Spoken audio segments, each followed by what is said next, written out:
Hi, y'all. Welcome to week 3 of Up the Coast with Alex and Britt. We are here to break down week 2 of season for ACC softball across the country. Britt, so much going on last weekend. A lot of ACC teams playing in huge tournaments. Tell me a little bit about what we saw. You talk about huge tournament, you got to think about Clearwater down at the Shriner Children's Invitational, Clearwater, presented by Evo Shield. I don't think I got it right, but close, right?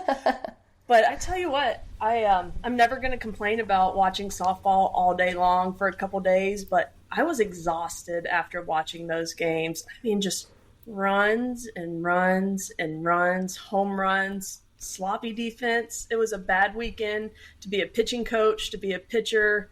I don't know if this is just the change of our game. We've seen the offense really come around the past couple years, but nothing like we saw this weekend. I couldn't agree more, and it was crazy. I agree, too, with the watching softball all day long. I think I was folding laundry at like 10:30 or 11 p.m. and still had the game on my phone, awesome. The UCF game, one of those. And so you just love watching softball, right, all day. Mm-hmm. But my mom said that, too. So my parents came and visited this weekend and stayed over. And, of course, they're avid softball fans. And my mom looks at me and goes, are the hitters just so much better now, or is the pitching struggling across the country? I think that's the question. Yeah. That is what everybody's asking, right? Is there more analytics? Is there more video? Is that contributing to it? Is pitching just falling off and not catching up with the technology? Everybody's asking that question. And do you have the answer? No, I definitely don't. I don't either. I mean, it's a scary time to be a pitching coach or a pitcher right now. Just from what we saw on the biggest stage this part of the season on ESPN, 40 games, well, minus the rain games that knocked out a couple of days, which was terrible. But you can't control the rain, but we got some good games in. But it was unbelievable. And the thing that used to make our sport so great and stand apart was how quick it was. 2-hour games, get in, get out. It's perfect for TV. They want us on TV. People can stay focused for that long. And you saw baseball, they're really trying to speed up their game, and they've done a good job. And softball now this year, if you watch any of the games, you saw the pitch clock. They went from 25 seconds to 20 seconds. Now there's an actual clock that the umpires control, so they're trying to speed it up that way. And then the PitchCom system, which is not mandatory, but you can use it this year, where you can either have a watch on and the pitching coach is clicking a button and it says rise ball outside, or even I saw Florida State do some in-ear stuff, and that's supposed to speed up the game. But if you're having 30-run games, I don't care if you have a PitchCom or a pitch clock. There's nothing you can do to speed up the game when it's going that way. No, you're spot on. And when you're having 30-run ball games, that means what, 30, 35, who knows? Yeah. God knows how many hits, right? Yeah. And it just elongates the entire game, and it's so tough. I mean, selfishly, I got to go to Clearwater on Friday and watch the Florida State UCLA game.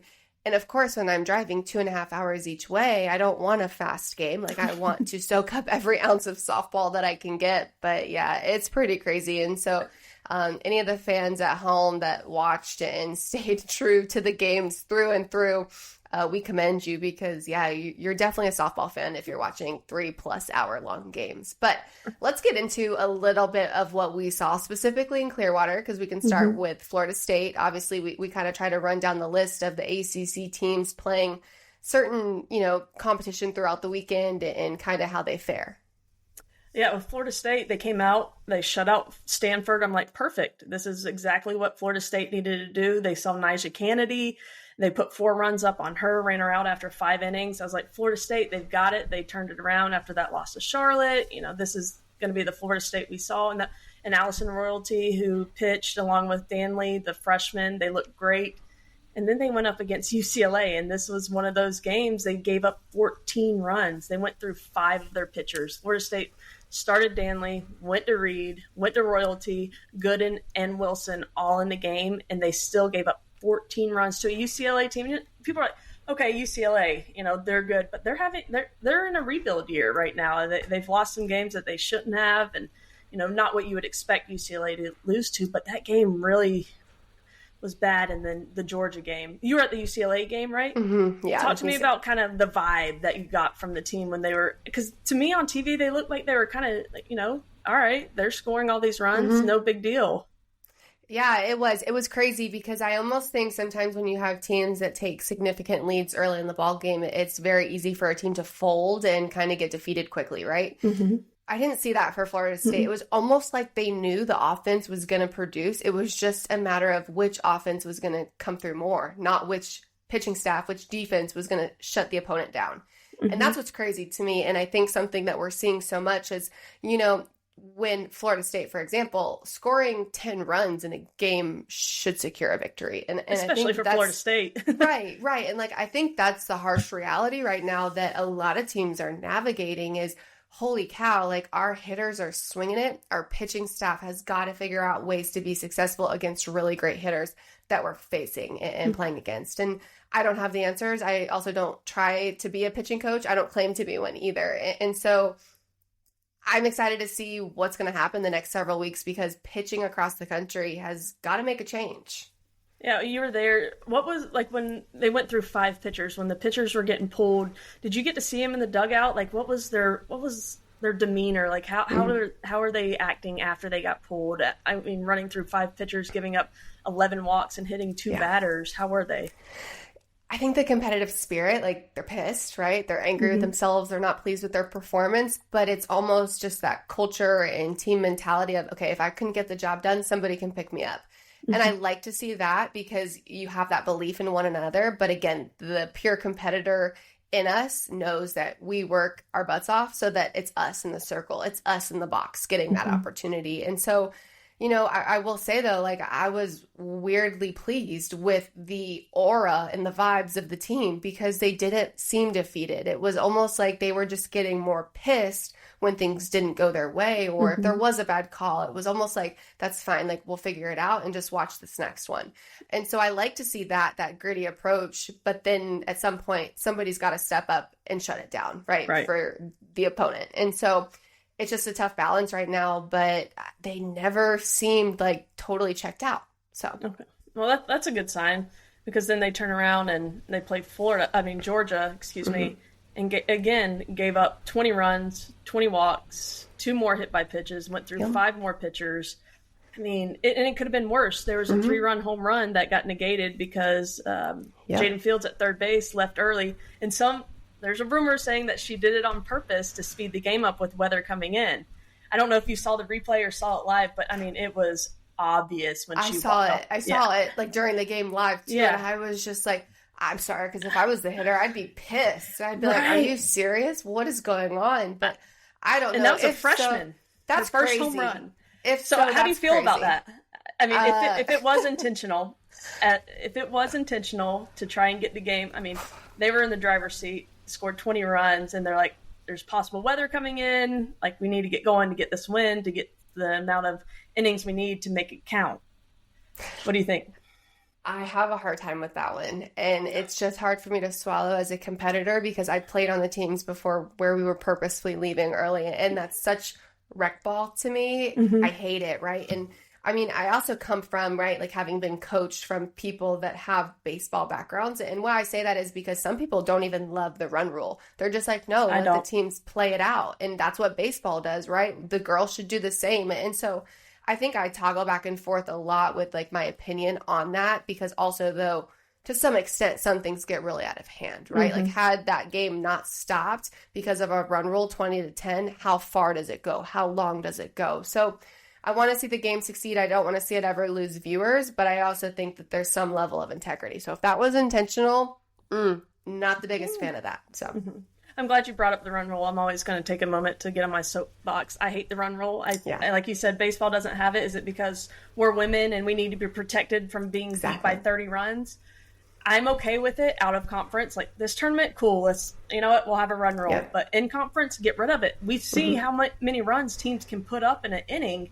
Nobody's out of a game anymore. Offense is there. So I'm always a proponent of getting rid of the run rule, especially, at least in conference. I agree. I will say I called a collegiate baseball game 2 years ago, and it went extra innings and stuff. Or I'm sorry, no, it didn't go extra innings. it was a 6-hour ball game, and because there was no run rule, and that's what's so crazy. And then of course I've called some that went like extreme extra innings, and they were 4 or 5 6-hour games too on the baseball side. But at some point, something's got to give, right? Right. So. Right. Okay. So what you think Florida State? What are they going to do? What needs to change? How are they going to turn this around? Because we're 20% of the season's basically done already. Yeah, and that's so crazy to think about. So crazy, right? Time's flying. Yeah, Florida State pitching staff really just has to figure out a way to win. Whatever it is, right? I'm not expecting any one person to come in and just completely change their game to overpower the opponents that are going to come from here on out. But what I am expecting is a couple people on that pitching staff to step up and say, okay, this is how we're going to do it. Obviously, coach is leading that conversation, right? And approach. But some people have to want to be the ones in the circle to do it and make some kind of significant change. So your hitters are hitting, let them keep doing their thing. Pitching staff, defense, right? Keep run production to a minimum. Figure out a way to beat people because you have to. Whatever it is, you have to. And one last thing on the pitching at Clearwater. When the runs were being put up in astronomical numbers, I didn't see a pitcher with a good changeup. The pitchers with good changeups and off speeds were having success, and the ones that weren't did not have a change of speed. Hitters can catch up to speed. They can look one side of the plate, but this day and age, you have to have something to change the balance and the timing of a hitter. And I think that's crucial. So I think, in my opinion, if Florida State wants to contend again, we've got to find some good off speeds and some good changeups, and they have one of the best pitching coaches in the country. So I still have hope and faith in Florida State. Yeah, me too. Through and through. All right, let's go and move on to Duke. Duke had a great midweek game. I say great for Duke, right? Not who they played, but tell me a little bit about what we saw out of Duke this last week. Yeah, they had North Dakota State, who in the past has been a postseason team, been a solid coach team, but they got just trampled by the Blue Devils, 18-0 Anna Gold. Man, I love her. She's a great defender, but we got to see her hit 2 grand slams. I mean, hitting a grand slam in a game is awesome, but to do it twice, my goodness. And that just tells you, as a team, they're getting runners on, allowing her to be in that situation to hit grand slams. But talk about like a clutch player. I mean, this is a veteran that's been around for this team and has been a key part in their success, and coming up with 2 grand slams in a midweek. I mean, they were all gas, no breaks for sure against North Dakota State. Oh, yeah, I love it. And I think that something that I was telling actually one of my kids, my athletes that I train, about this past weekend, I was talking to him yesterday, and I was like, listen, you got to look at some of this offense.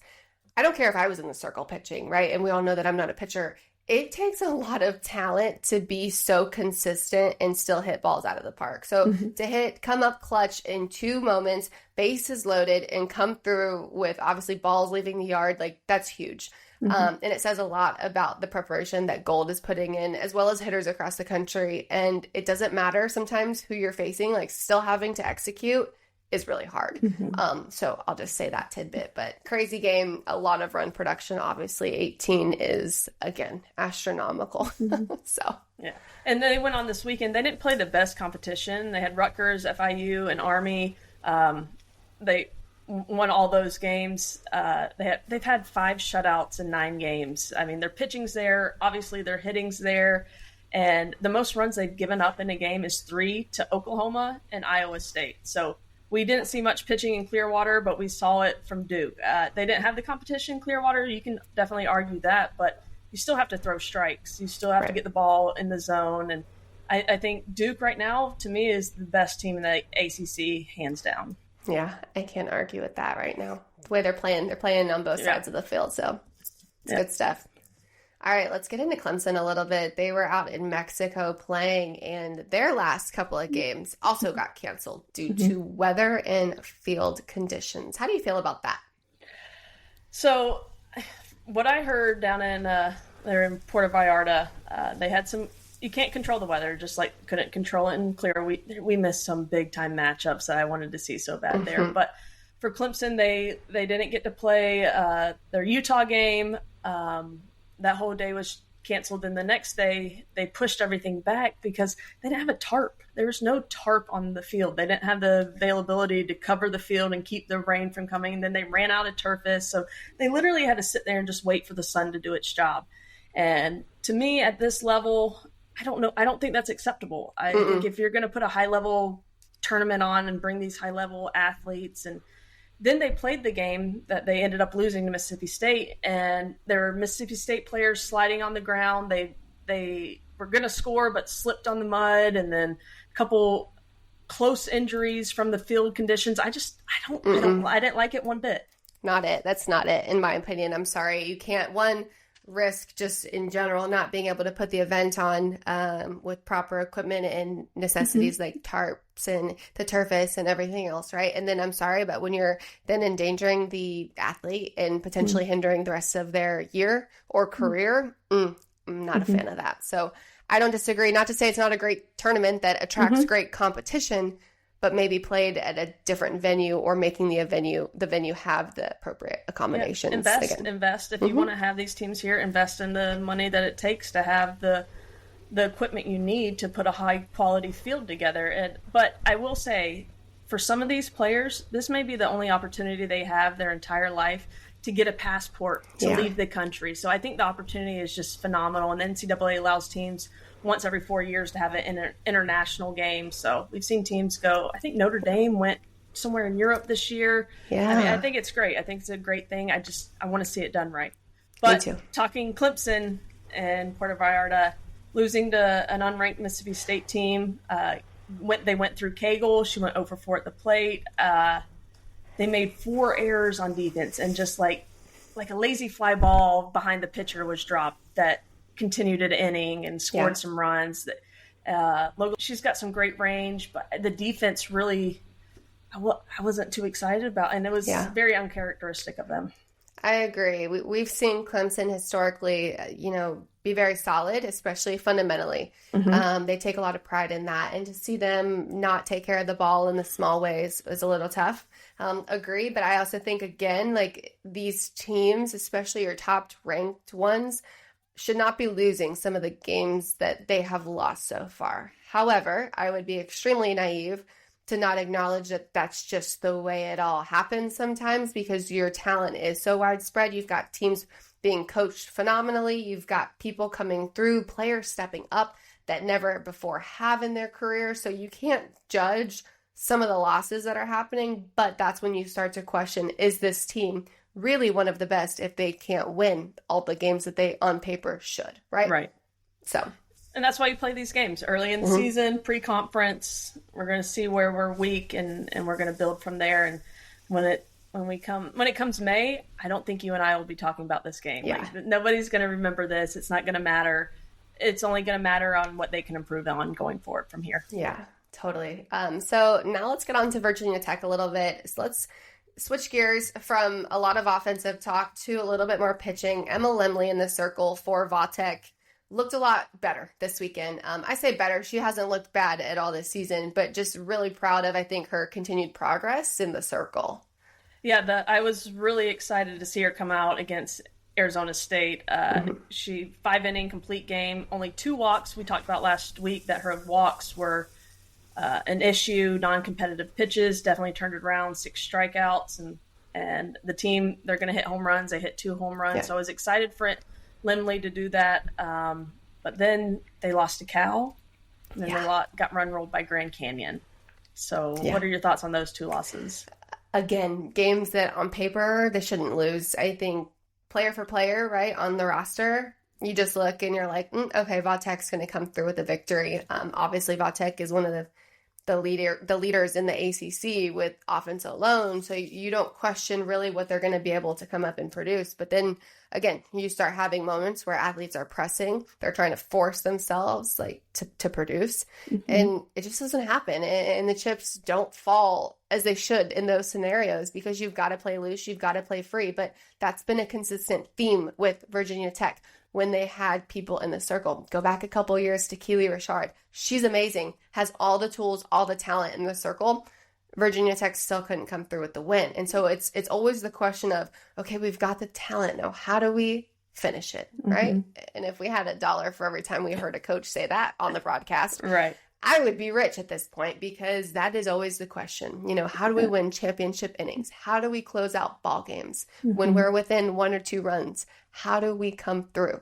And I think it's tough for a Virginia Tech team that lives and dies by the long ball, right? Yeah. They're going to hit home runs, but the problem is sometimes those are just solo shots. You're not going to solo shots as a pitcher. When I was catching, our pitching coach, always Bev Smith, would be like, you know what? We can handle solo shots. Let's not do it with runners on. So a couple solo shots here and there, I don't think is going to be enough for Virginia Tech. I would like to see them start manufacturing some runs, get some runners on, move them over, and then have that big hit. Because that's their identity, right? The long ball, but they need runners on when they do it, and they've got to clean some things up in the circle for sure. Yeah. Well, let's keep the hitting talk going, because we know that we're both hitters at heart. So UNC, your Tar Heels, absolutely crushing it with the offense, right? They're leading the ACC in batting average. 2 of their hitters are the top hitters in the ACC right now. You've got Alex Coleman. You've got Carson Sneed. Talk to me a little bit, Britt. I tell you what, the job that Coach Lyon and Megan Smith are doing with this offense, it's unbelievable. They look so good at the plate. They're aggressive. They're confident. They are swinging at pitches in the zone, and they're swinging with intention. Like, it's not just like putting the ball in play and see what happens. They're trying to drive the ball. And I tell you, Corey Lyon, when he was at Marshall, the hitting coach now for UNC, came over with his wife, the head coach, Megan Smith. They broke all kinds of offensive records when he was at Marshall. I'm like, oh, okay, you know. I love the Megan Smith hire. All right, she's going to bring Corey along. He's done good things at Marshall. I wasn't completely convinced of how good of a hitting coach I'm convinced. I am 100% convinced, and I think if he wasn't married to Megan, he would be the next hot head coaching gig in the country. Like, if the next big one came open, I think he would be the short list for it just from what he has done. I mean, as a team, they're hitting 415. Yeah. 415. I mean, we see that with individuals, but as a team, get out of here. Crazy. But they still lost to Kentucky 12-10 because their pitchers gave up 12 runs, right? So again, we're seeing this thing in the circle where they're giving up many runs. But I love the fight, man. Kentucky came out and put a 6 spot up in the top of the first. They didn't bother them at all. Yeah. They came back and put up 5 runs. That was just back and forth, and we saw that from a lot of teams. But I loved Carolina's offense. It was a refreshing sight, and I think they're doing a great job offensively.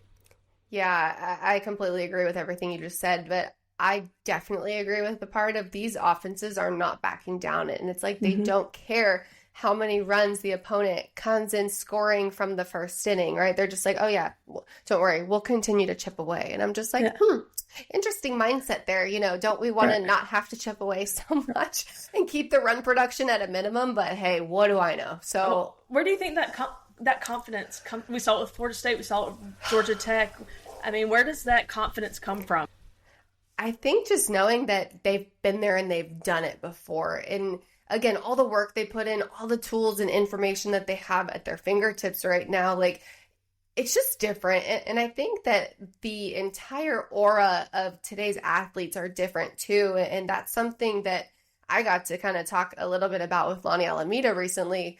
When I was there chatting, you know, I was joking about just how tall and strong these girls are and how individual and unique each of their personalities are on the field, which, and nothing wrong with it. I was a fan of it when I played, but like, Britt, I come from a collegiate experience where, you know, we couldn't have facial piercings. We couldn't have body tattoos showing. We could have tattoos. We just had to cover them, right, with sleeves and different things. And you know, the crazy makeup, like, nope, we're not doing it. Earrings, very simple. Like, it was a lot of just very unified look. And now it's like, you know, Lonnie, her exact words were, Alex, like, everybody embraces who they are now. And people are now in a position, and not that they weren't before, but everything was just different, right? We'll just say that it was different. But you're celebrated for your individuality and your uniqueness on the field, whatever that is for you. And I think that that's where the confidence comes from, is these girls are just authentically 100% themselves. How special is that? I mean, college is a time for you to find yourself. And when you're able to express yourself freely and find yourself and be in a situation where the culture around you embraces you. I tell you what, I had never thought of that. I'm so glad you brought that up, because that is huge. I mean, the confidence you have as an individual definitely relays and is shown on the confidence you have as a player on the field. It's a phenomenal point. I think one of the coolest parts of that, and again, I'm not saying anything bad about my college experience or how I felt, how I thought about myself, anything, but like, I would be lying if it wasn't ever like, oh yeah, we're softball, right? Like you see that trend going around, like we're softball players, and then they say something about themselves, but it's like, we were softball players. We were bigger than a lot of the other sports because we had to be stronger. We had to be this, and I will say, even the training has continued to just elevate their game, with strength training being so individualized and what specific athletes and what the sports need. And then it's like, now, like, strong is beautiful. These girls come in here 5'10", 5'11", some of them, and being absolute specimens is what you want to be. You don't look bigger and you don't feel bigger than either the teammates on your team or the other athletes at the school. Like, you're just like really legit at your craft. And I think that alone, just the physicality and the celebration of the physicality, is really cool. Yeah, I couldn't agree more. I'm glad you brought that up. That's such an important part of life and the game. And we always talk about coaches are here for more than just wins and losses, but to develop individuals. And I love this culture change that we're seeing in our sport, for sure. Yeah. So again, while on the topics of offense and a lot of run production, Georgia Tech, they impressed me last week. Didn't necessarily have a record that would say that they played really good softball, lost a couple of games. But if you look at the process and approach, I think one would be very impressed with Georgia Tech. Because let's also talk about, historically, they're not a team that was previously scoring a lot of these runs against these same opponents. So Georgia Tech, a couple of games against LSU, Stanford, scoring 8 and 7 runs respectively. Talk me through that a little bit. Yeah, I think there's been a transformation with the Yellow Jackets. A couple new additions to the coaching staff, I think, has made a difference. They swing the bat well, and they are aggressive. And like we saw with a couple other teams, they get down and they just, very next inning, they're fighting back and scoring runs. There's a new confidence in the box for Georgia Tech. I really like their approach, how they swing, and they're aggressive. I think that was the one thing I took away from watching them down in Clearwater is they are aggressive. Anything close to the zone, they are taking a big hack and putting the ball in play. I really like it. I like what they're doing. What concerns me, though, everybody says defense wins championships. I personally think defense gets you to a championship, and then offense wins a championship. But the defensive part of their game is missing. They've got 11 errors in 10 games, and not all of those errors they're making go down on paper. Some of it's throwing the ball to the wrong base doesn't go down as an error, missing your cut. There's just a lot they need to clean up defensively to help cut into the runs that their opponents are putting up, to be able to let their offense actually have a chance to win some games. Yeah. And I agree with you completely on that. And I think the thing worth noting is we're not hard, or not overly hard, I guess, on the pitching staffs across the ACC, across the country. We're not overly hard on the defense, but we just have seen it firsthand. Right. You can't only rely on your offense to score 10 runs a game. It's not realistic. And let's talk about reality. These opposing pitchers that are going to be faced at some point in the season, whether now or postseason, are going to be very good. And they're going to have it figured out. And your hitters are not going to be consistently putting up the numbers that they are right now. If they were, I would be a big fan. I'd be like, okay, let's see it. It's just going to be an absolute offensive slugfest. But that's just not reality. Right. I think Georgia Tech showed me, that's a great point. The further you get along in season, the better the competition. The more people have fine-tuned, the more film they have on young players. It's going to be harder and harder to score this many runs. So you've got to clean up the defense while you can. You've got to clean up the pitching while you can, and this is time to do it. Absolutely. So NC State.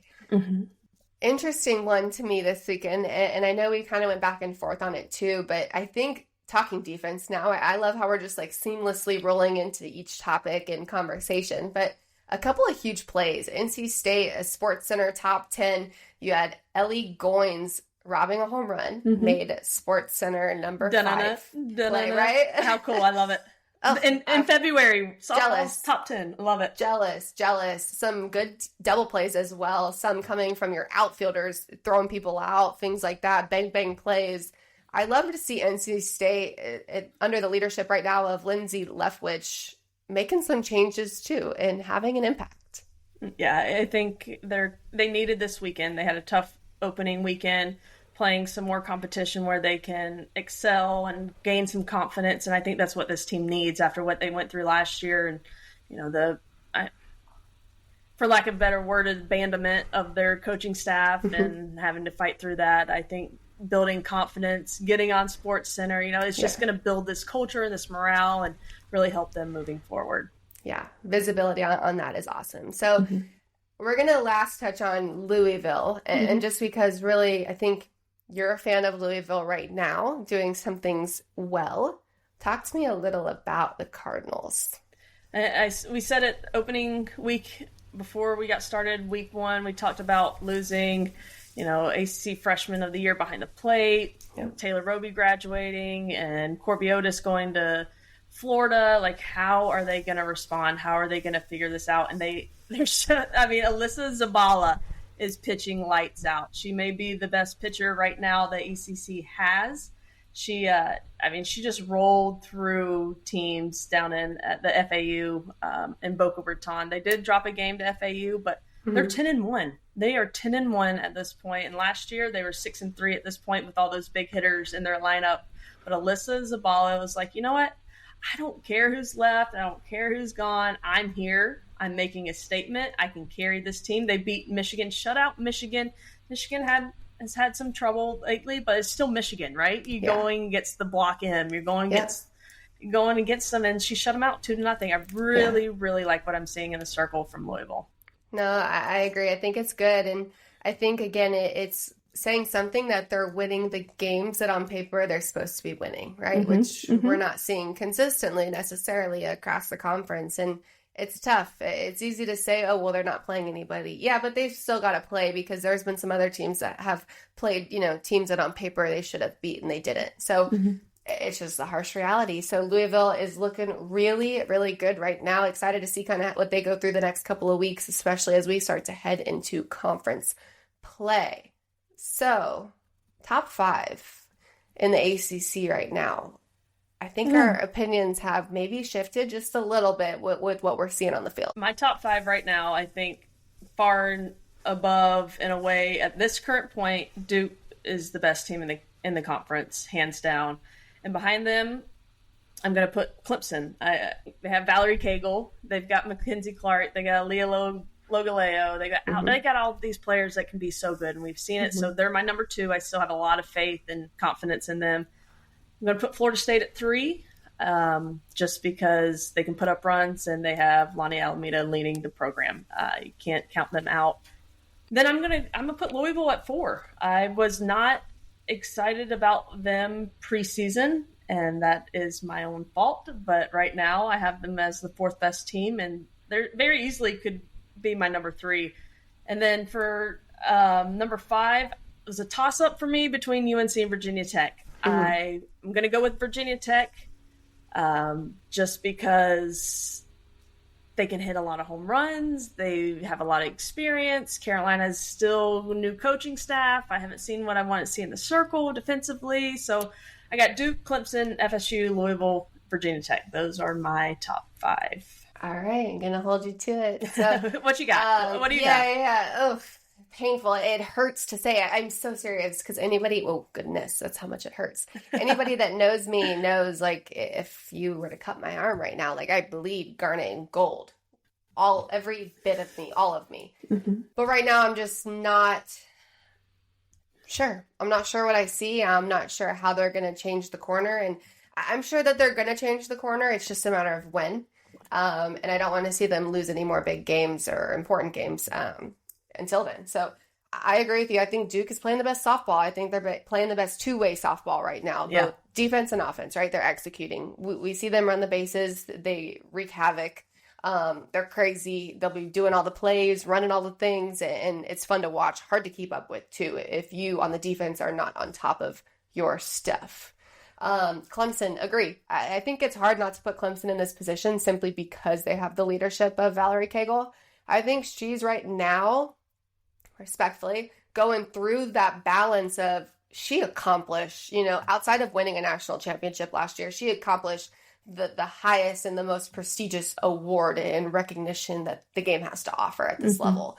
And I think that that's hard. And I think that a lot of us as fans of the game, as fans of the conference, rely on her and expect a lot on her. And we forget that she's a 21-year-old, 22-year-old girl figuring it out too. And so I think with her in the circle and her experience that she has, she will continue to lead Clemson, whether directly on the field or even the leadership and impact that she has on the dugout. Florida State coming in at number 3 right now for me. Really need to see defense and pitching staff pick it up a bit.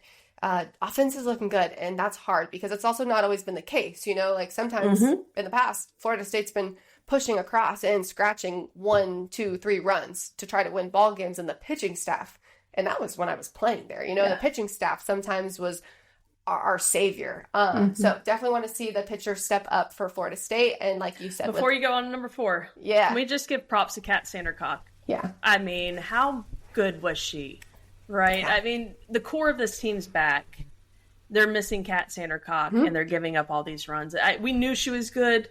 Yeah. It's just showing how great she is right now, or how great she was. Sorry to interrupt, but I had to give a shout out. You're good. It's just so obvious now. I agree. And that's the thing, too. Your defense isn't playing badly. So it really is just leaving balls too much over the middle of the plate against really strong hitters. 4 for me is your Tar Heels. And I know you said, right, like new staff, like kind of just figuring it out. And before they can kind of make any more leeway in your mind with potential and all this stuff, like you want to see a little bit more, right? And I think that's why I put them there, is because they are so new and they're figuring it out pretty dang fast. And that excites me, because then I start questioning, what are they really capable of if this is week 2 with year 1?